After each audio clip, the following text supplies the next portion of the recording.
ఇప్పుడు ఈ కుంభమేళాకి ఇన్ని రోజుల నుంచి ఇన్ని రోజుల వరకు వెళ్ళాలి అని ఉంది.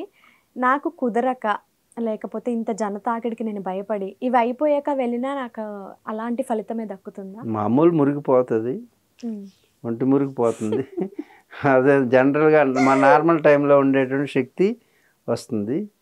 ప్రత్యేక సమయాల్లో ప్లాంటరీ అంటే మన గ్రహాలు ఉన్నాయి కదా, గ్రహాలన్నీ కూడా వారి యొక్క ఒక స్థితిలోకి వచ్చినప్పుడు కాంబినేషన్ ఆఫ్ రేస్ ఆ ఎనర్జీ అనేది ఫ్లో అవుతుంది. వాటరే గ్రహిస్తుంది. నువ్వు గుర్తుంచుకో, గ్రాహ్యం అంటే గ్రహం అంటే గ్రాహ్యము, టు అట్రాక్ట్ అండి.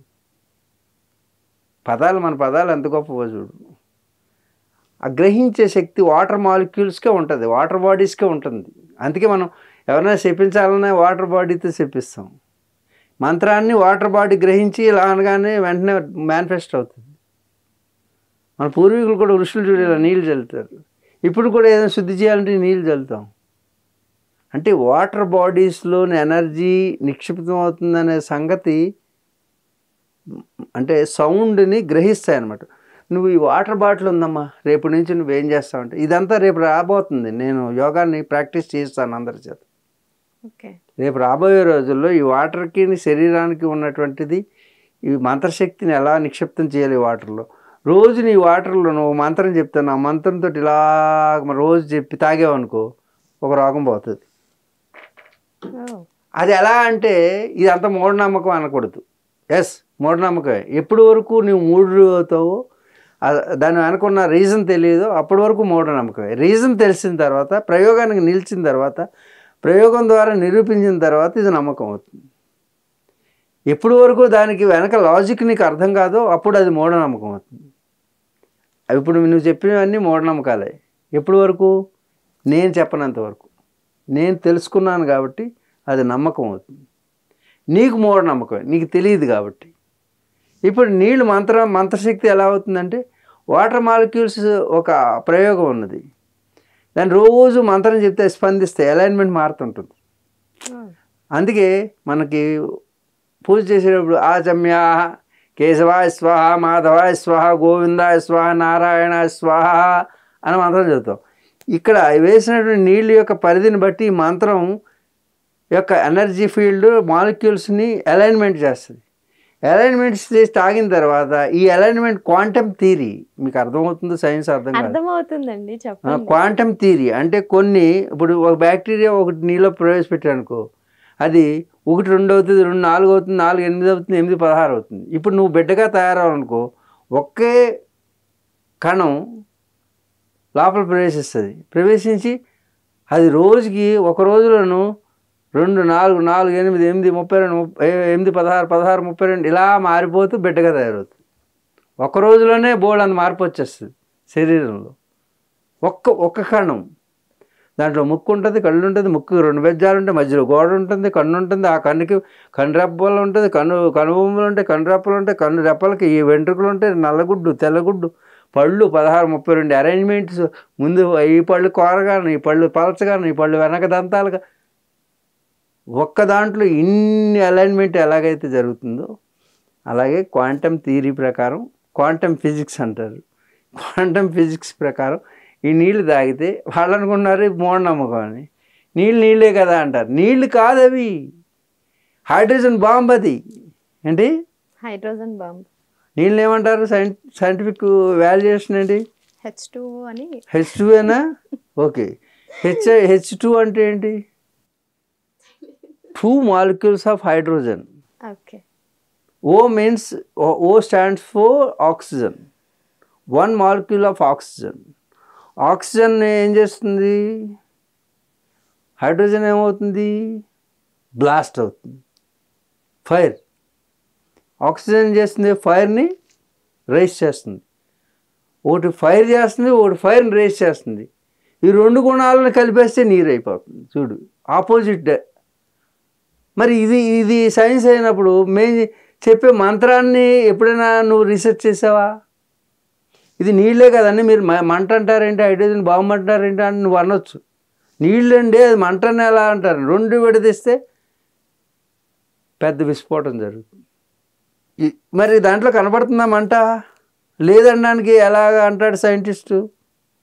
అంటే వాడికి తెలుసుకున్నాడు కాబట్టి H2O అంటున్నాడు.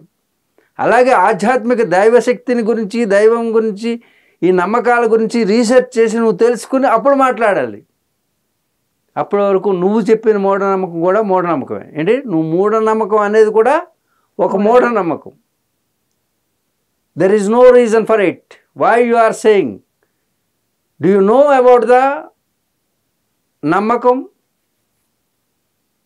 అక్కడ వాళ్ళు చేసేది నీకు తెలియనప్పుడు మూఢనమ్మకం అని ఉట్టిన నోటితో మాట్లాడు. నువ్వు తెలుసుకుని చెప్పు. అలాగే వాళ్ళు కూడా తెలుసుకుని చెప్పాలి. ఏది, దీని వెనక ఈ రహస్యం ఉన్నది. వాళ్ళకి కూడా తెలియదు. ఎందుకంటే వాళ్ళ పూర్వీకులకు తెలుసు, కానీ తర్వాత పరంపరలో అది మర్చిపోయారు. ఇప్పుడు మర్చిపోవడం వల్ల అది పిచ్చి అయిపోతుంది. అర్థమవుతుందా? కానీ వాళ్ళు చేస్తున్నది same practice, but they don't know to explain. Then it become మూఢనమ్మకం. ఏం చెప్తున్నా అర్థమవుతుందా? అంటే వాళ్ళ పరంపరగా వస్తూ వాళ్ళు దాంట్లోకి వెళ్ళి చెప్తున్నారు. ఆ టెక్నిక్ని ఎక్స్ప్లెయిన్ చేయడం రాదు, అంటే థియరిటికల్గా రాలేదు వాళ్ళకి. దాన్ని వాళ్ళందరూ వస్తే నేను థియరిటికల్గా ఎక్స్ప్లెయిన్ చేయగలను. వాళ్ళని మళ్ళీ తిరిగి ఆ స్థితిలోకి పంపించగలను. ఇంకా మోర్ రిజల్ట్ ఇంకా పర్ఫెక్ట్గా వస్తాయి. ఎందుకంటే మేము హిమాలయాల్లోనూ ఈ సాధనలన్నీ చేసాం కాబట్టి ఆ అనుభవంతో మేము చెప్పగలం. ప్రతిదానికి రీజన్ చెప్పగలం. ప్రతి ఒక్క విషయానికి రీజన్ అంటూ ఉంటుంది. అదే మన సాధనలో తెలుసుకుంటాం. అది ఈ 50 సంవత్సరాలు సాధన చేస్తే ఈ విషయాలు తెలుస్తున్నాయి. ఉత్తినే వచ్చి పుస్తకం చదివి చెప్పేస్తే అది స్వామీజీ ఎలా అవుతాడు? అర్థమవుతుందా? Conscious, sub conscious, super conscious, conscious, sub conscious, unconscious విషయాల గురించి పరిపూర్ణ molecule theory, quantum theory and quantum physics అంటే ఏంటి అంటే ఇప్పుడు ఆధునికమైనటువంటి ఈ శాస్త్రాన్ని అధ్యయనం చేయాలి. గతంలో ఉన్నటువంటి వేదిక్ నాలెడ్జ్ని కంపేర్ చేస్తే ఇప్పుడు సైన్స్కి అప్పుడు సైన్స్ని అందించగలుగుతాం. అప్పుడు మన భారతదేశ యువత యాక్సెప్ట్ చేస్తుంది. వితౌట్ రీజన్ యువత ఎలా యాక్సెప్ట్ చేస్తారు? అది గుడ్డి నమ్మకం అంటారు, మూఢనమ్మకం అంటారు. ఎప్పుడైతే మీలాంటి వాళ్ళకి నేను చెప్పిన విషయాలు అర్థమైనాయో ఇక మన భారతదేశంలో ఉన్న సైన్స్ కంటే గొప్పది ఎక్కడా లేదురా బాబు అని అప్పుడు ఆధ్యాత్మికంగా వస్తారు. అందుకే కుంభమేళాలో లక్షలాది మంది ఐఐటి బాబాలు, లక్షలాది మంది సెలబ్రిటీలు వచ్చి సన్యాసంలో చేరుతున్నారు. తెలిసింది కాబట్టి మన వేదిక్ సైన్స్లో జమెట్రీ ఉంటుంది, మ్యాథమెటిక్స్ ఉంటుంది, క్వాంటమ్ ఫిజిక్స్ ఉంటుంది, ఫిజిక్స్ ఉంటుంది, కెమిస్ట్రీ ఉంటుంది. నువ్వు అన్ని ప్రపంచంలో ఉన్నటువంటి సైన్స్ అంతా కలిపితే మన వేదంలో చిన్న పార్ట్ అయిపోద్ది. ఇప్పటివరకు సైన్స్ తెలుసుకున్నది 1% అయితే మనది 99% ఇంకా వాళ్ళు తెలుసుకోవాల్సింది మన దగ్గర ఉంది. ఇది భారతదేశ వారసులు, భారత యువత, మీ భవిత ఆధ్యాత్మికం. కాబట్టి మీరు మన గ్రంథాల్లో ఉన్న సుగంధాన్ని అర్థం చేసుకోండి. మనకు ఎవ్వరికి ఏ సైన్సు చదువుకోక్కర్లా, మన సైన్స్ ఇచ్చినటువంటి ఆధ్యాత్మిక జ్ఞానాన్ని అందుకుంటే ఈ విశ్వ రహస్యాలన్నీ కూడా మన శాస్త్రాల్లో ఉన్నవి. దానికి వారసులు మీరు. అలాంటి సంపద మీ దగ్గర ఉన్నది, మీ డిఎన్ఏలో ఉన్నది. కాబట్టి యువత భవిత మీదే. ప్రపంచానికి విశ్వగురువు మీరే కాబోతున్నారు. మా వయసు అయిపోయింది. We are exiting people, you are enter the people. భవిష్యత్తు మీది. కాబట్టి మీరు అందరూ భారతదేశ సంస్కృతిని, సంప్రదాయాల్ని గౌరవించి వీటిని రీసెర్చ్ చేయడానికి ప్రయత్నం చేయండి. మన వేదాలని, ఉపనిషత్తుల్ని.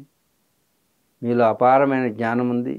ఇతర దేశాలు వాళ్ళ డిఎన్ఏలో అది లేదు కాబట్టి వాళ్ళకి అర్థం కాదు. మీరు చాలా బాగా సులభంగా అర్థం చేసుకోగలుగుతారు. కాబట్టి చదువు కొనండి కానీ విద్యావేత్తలకండి.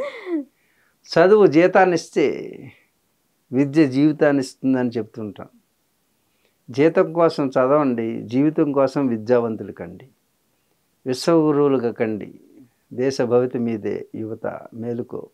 ఎవరైతే ముస్లిమ్స్ ఉన్నారో వాళ్ళు తప్పక రోజుకి ఇన్నిసార్లని ఖురాన్ చదువుతారు. ఎవరైతే క్రిస్టియన్స్ ఉన్నారో రోజుకి ఇన్నిసార్లు అని చెప్పి బైబిల్ చదువుతారు. మరి హిందువులు ఎందుకని భగవద్గీత చదవట్లేదు? వాళ్ళకి అన్నీ లోపలే ఉన్నాయి కాబట్టి బయట పుస్తకాలు చదవాల్సిన అవసరం లేదు. వాళ్ళకి మస్తకాలు చదివేటువంటి శక్తి ఉంది. నిజంగా మస్తకాన్ని కనుక వాళ్ళకి ధ్యానం అనేటువంటి మహత్తరమైనటువంటి ఒక చదువు ఉంది. బయట పుస్తకాలు చదవకుండా లోపల మస్తకాలు చదవడం ధ్యానం. అందుకు ఇలాంటి దాన్ని మనం ఎవరిని కించపరచాల్సిన అవసరం లేదు. వాళ్ళ నుంచి నేర్చుకుంటే మంచిదే. ఏదైనా మంచి ఉంటే ఎక్కడి నుంచైనా నేర్చుకోవచ్చు. అంటే అది ముస్లింల దగ్గర 5 సార్లు నమాజ్ చేసేటటువంటి సంస్కృతి మన వాళ్ళు కూడా నేర్చుకుంటే మంచిదే. 5 సార్లు భగవద్గీత చదవడం అనేది నేర్చుకోవడం మంచిది. కానీ మన వాళ్ళకి అన్ని జ్ఞానాలు తెలుసు, ఏంటంటే అందరూ సమానమని. అదే అంటున్నా. కానీ మిగతా మతాలు వేరు, ధర్మం వేరమ్మా. మతాలు అంటే ఒకళ్ళ అభిమతం, మాది గొప్పది అంటారు వాళ్ళు. ఎప్పుడు కూడా ఇక్కడ భారతదేశంలో మేము గొప్ప అని అనరు, అందరం గొప్పవాళ్ళు అంటారు. అదే మీరు అందరూ గొప్పవాళ్ళు, మనం అందరూ గొప్పవాళ్ళు, మనం ఒక గొప్పవాళ్ళు అంటారు. కానీ మిగతా మతాలు అలా కాదు, మాదే గొప్పది అంటారు. ఎవరంటారు? చిన్నపిల్లలు అంటారు. చిన్నపిల్లలు తెలివి తక్కువ వాళ్ళు, తెలివి లేని వాళ్ళు నేను గొప్ప అంటారు. మాలాంటి వాళ్ళని అడిగితే ఏం చెప్తామంటే అందరం గొప్పే అంటాం. గొప్పతనం అందరిలోనూ ఉంది. నేను చెప్పాను కదా, అందరిలో ఉన్నది ఆత్మే, అందరికీ దేవుళ్ళే, అందరిలోనూ దేవుడు ఉన్నాడు. మా దేవుడు దేవుడు అంటే మా దేవుడు దేవుడు అంటారు.